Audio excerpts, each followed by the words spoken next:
What's up, everybody? This is Zach B, and welcome back to another brand new ARC episode here on Blowout Gaming. Now, guys, as you saw in the title, we're jumping into another brand new settings episode, and I really have only one question for you. How do you guys like to play ARC? Let me know in the comments below, because that's what's great about ARC. We have so many different ways of playing the game. First time I ever played the game, I turned on an official server, and I had my mind blown. Never had I experienced anything like the grind of ARC. After that, I realized that you could join unofficial servers that were boosted, or single-player servers that you could boost yourself. Now, today, guys, I wanted to go through and show you my single-player settings that I like to have fun with. These settings are my preference for how I like to have fun in ARC, and everybody's different, so let me know what you guys think in the comments below, but let's go ahead and jump right into it.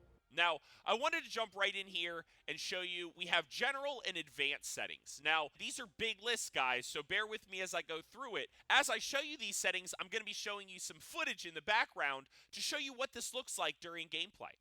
So, first of all, guys, difficulty level is 1. It's all the way up. That's what we want. It basically means that the quality of our loot drops are going to be the best, and our dinos are going to be maximum level. The dino damage, I don't have changed. I have it set at 1. However, the player damage, you can see, I have it turned up twice as much, because when I like to start out in the game, I like to do a little extra damage. As you can see, killing dodos and killing lystros really shouldn't be that hard. Now, structure damage, I don't have it changed at all, but player resistance, I do. There's nothing that drives me crazier than getting killed by a dillo on the beach as soon as you spawn in. There's nothing more emasculating than that. So I turn down the player resistance because if I want to take a couple hits from some trikes, I want to be able to live to tell the tale. So I turn my resistance down, which then increases my resistance. Dino resistance, you can also see, I also turn down a little bit. Structure resistance, I turn this down a little bit. That way, the structures are a little bit stronger. XP multiplier, guys, I have it turned up to 1.85, just under 2. You know what? I don't mind a little boost in XP. Kind of gets things going. I want to have a fair grind in the beginning. My first 30 to 50 levels are going to be reasonably easy to get with collecting and crafting and killing of dinos. And then the back half, the 50 to 100, are going to be a little bit more of a grind.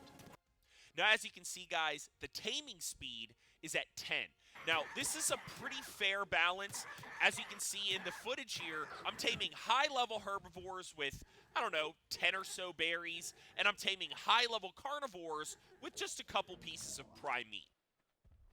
Dino turret damage doesn't have anything to do with me. Structure damage, repair cooldown, we want to kind of keep that a little bit lower. Dino harvesting damage, I do have turned up because this is actually going to increase the resource collection. So I want more resources from my dinos. I turn this up to 2.5. Harvest amount, I also turn it up. 1.85 means that I'm going to be getting just almost 2 times the scaling for all of my harvesting. Player character water drain and player character food drain. As you can see, I have it turned way, way down. Now, like I said, the dino character food drain, I actually turn up. This is more important because I want dinos to get hungrier faster. Why? Because that's going to make the taming easier. Everybody knows that we have to wait for dinos to eat in order to tame. So if we turn up the food drain to 2, then they're going to get hungry a little bit faster, which means that they're going to tame up a little bit faster. So this kind of works with the taming speed. The player character stamina drain, I do turn this one down because I don't really want to have to worry about my stamina. Dino character stamina drain, I also cut in half. We really want to get started off with something that's a little bit more fair. So when I get my first dino, I don't want to have to worry about it starving to death immediately. I want it to be a little bit tougher, a little bit faster, and you'll see these settings as we get to the advanced section. Now, player character health recovery and dino health recovery I have boosted. If you read the setting here, higher values cause player characters to heal faster. Well, you know what? I'm good with my dinos and my character healing a little bit faster. And when I say faster, you can see here, it's not instant. It's just we eat a little bit faster and the health raises a little bit faster, which is good because we're taking more hits because we have a higher resistance. It just means we can have a little bit more fun with the battle. As you can see, I don't mind chasing around trikes because trikes aren't going to kill me in one shot. Now, the player harvesting damage, again, when I'm not using a Dino, I want to be able to have good harvesting damage as well. Dino count is the last slidable setting here on the general page, and I have this all the way up. I want to have as many dinos spawned in as possible. The rest of these guys are all checkboxes, so again, check them or not check them. These are my personal settings. Allow third-person camera is the first one that I have enabled. I do actually like to switch between third person and first person. It just depends. Sometimes it's just better for my videos, so it really is a preference. Enable global voice chat, I'm not worried about. Proximity text chat, again, not worried about. It's single player. Notifier player left, I don't need to notify myself if I left. So none of these really have anything to do with me. However, I do enable the crosshair. This is important to me because it helps with my aiming. Again, uncheck it if you want a little bit more of a challenge. You can see none of these are checked. Disable loot crates, I don't want to do that. Hardcore mode, no interest. PvE mode, I actually don't use PvE mode because then I can't kill my dinos when I'm breeding. So, show player on map location is the next one that we actually check off. And this one's really important because this is how you see yourself on your map. As you can see here, Tribute, Survivor, Item, and Dino downloads, none of that matters to me. I'm not necessarily bringing things from my other servers onto my single-player server, so I don't use those settings at all. And then maximum difficulty I do have turned on because this forces the max dinosaur level to 150. Use single-player settings. I do use single-player settings, guys, because I am playing single-player. So I want this to have a little bit faster paced survival experience, as it says right there. Use the corpse locator. I like to have this checked. Disable structure placement collision. This is one of my personal favorites because I like to build into the mountains. Now, the next one, guys, allow multiple platform floors means that we can build pretty crazy on our platform saddles. And then showing creative mode is the last one because I want to be able to see the creative mode in my options menu while I'm playing the game. That's how we start off our general settings, guys. And now let's go into the advanced settings, and I'm going to show you how that works. These don't really have anything to do with me. PvE auto start. I don't mess around with any of this.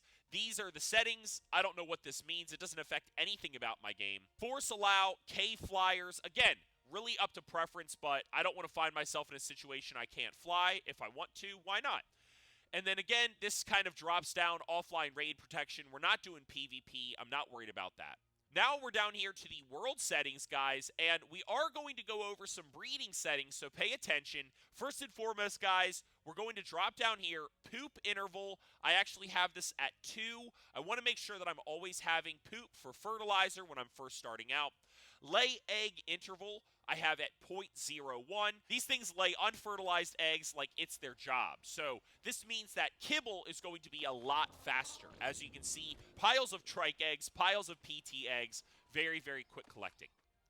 Our mating interval, 0.007. We have this super low, guys. They're actually going to mate basically every 2 to 5 minutes, depending on the size of the dino. Egg hatch speed at 12 or 11.999. This egg hatch speed reduces our speed. Basically, the eggs hatch in like 2 to 5 minutes. Again, based on size, maybe a little bit longer for bigger eggs. Baby mature speed and the baby cuddle interval multiplier are what you have to play with for the imprinting and the growth. The baby mature speed, guys, I actually have turned down in comparison to some of my other videos. I have this at 8. I'm trying to find a little bit better balance both for small dinos and big dinos when it comes to imprinting. With these settings, baby mature speed at 8, you can see here that our trike and our PT are growing at a reasonable rate. Now, baby food consumption speed doesn't really matter because they're growing fast enough to be on trough where you don't have to worry about them. And then the baby cuddle interval multiplier is 0.07. So 1 imprint for a trike, 1 imprint for a PT. However, bigger dinos like Rexes and Wyverns are going to take 2 to 3 imprints. Each imprint is every 5 or 6 minutes, which means that the total growth is about 18 minutes overall. It makes it a little bit more fun. So we're really trying to find that balance, guys. Now, if we jump back up here, you can see the harvesting health we have to 5. I want to increase the amount of damage such objects can withstand before being destroyed. Our resource respawn period, I turn it down because I want resources to respawn quicker. Baby Cuddle Interval Grace Multiplier, we don't really need to worry about. It's at 0.2. Baby Cuddle Lose Imprint Quality Speed Multiplier, again, we have it at 1. It's not really that important. And then the Baby Imprinting Stat Scale Multiplier, I have it 2. The Day Cycle Speed, guys, I do have it turned down. 0.7 means that the entire day and night is just going to go slower. I didn't change the day, and I didn't change the night. This is important. If you change these too much, it will affect the spawn of wild dinos on your map. Spoiling time, guys, I do have it turned up. Item decomposition time, corpse decomposition time, I have it doubled. I'm not really worried about dying and getting back to my corpse to get my stuff. I want it to be there. I don't want it to be like a mad dash. Now, the no resource radius, guys, this is a multiplier that influences how far away structures will the resources regrow. Crop growth speed, I do have turned way up because I want, if I plant something, I want it to grow as fast as possible. If I'm trying to tame an Equus, I need rock carrots immediately. If I'm trying to grow crops for kibble, I want it to come sooner than later. Crop decay speed, same thing, guys. I have it turned up because I want the crops to last longer. I don't want carrots to spoil in 5 minutes. I want them to spoil in 25 minutes per carrot. And then the bottom half here, guys, of our advanced settings is going to be all about our levels and our dinos and how they work together.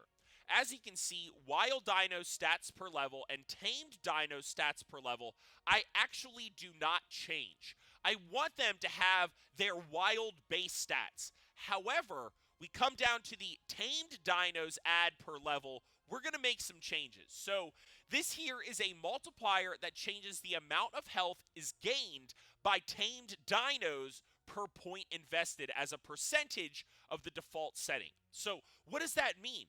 It means when you tame your dinos, they're going to get a little bit of a boost. For tamed dinos, I have health and stamina, damage, and speed all turned up to 2. Torpidity, oxygen, food, water, temperature, I'm not worried about any of that. And the last one that drives me crazy is when a dino doesn't have enough weight. We've changed all of the settings to harvest a lot more stuff, guys, which means we're going to get heavier quicker. So we need to change our weight for all of our dinos. So I have this boosted to 6. And then the tamed dino stats affinity is just what it sounds like. When they're tamed, how much of that taming effectiveness is going to go into those stats. So 1.5 on the health, the stam, the damage, and the speed, and then again, another 4 bump on the weight. So as you can see, guys, these dinos are stronger all the way around. At the end of the day, there should be a little bit more balance. So now, you're never going to worry about weight, and you're never really going to worry about damage. You have a fair bit of speed when you're starting out, and you have a decent bit of health and stamina. These are all a lot more fun for breeding and boss fights because now you have something to work with. Player stats per level, this I think is the most important for the player. This affects how much your stat will change when you put a level into it. As you can see, guys, when I change my stats, my health, stamina, and everything except for weight is going to increase by 40. My weight is actually going to increase by 60. So every level I'm pumping into it, I'm getting that much more out of the level. And then finally, the experience multipliers, you can see I have everything just boosted a little bit, 1.5. Now, I personally like to show the floating damage text and then allow custom recipes. If you guys wanted to make up your own boosted recipes, you could do that here. Raid Dino Food Drain doesn't have anything to do with us. Custom recipe effectiveness, I don't really use custom recipes, so I leave that alone. Custom recipe skill factor, again, don't mess with it. But the crafting skill bonus multiplier, I absolutely change. The supply crate loot quality, I also boost a little bit to 2 along with the fishing loot. And then the fuel consumption interval multiplier, I also increase. This has to do with how fast fuel is consumed. We want this a little bit more boosted for gasoline, wood, all of the above. We want the stuff to last a little bit longer. And then down here at the bottom, increase platform structure limit means that I'm going to be able to build a whole lot more structures as we go. And then if I wanted to activate an event, we would enter our active event name in here. But guys, honestly, this is going to be a lot of fun. Trust me, try it out on one of your single players. Let me know what you think. I appreciate you hanging out with me. Make sure to hit the like button, and of course, hit that subscribe button. I'll see you guys in the next one.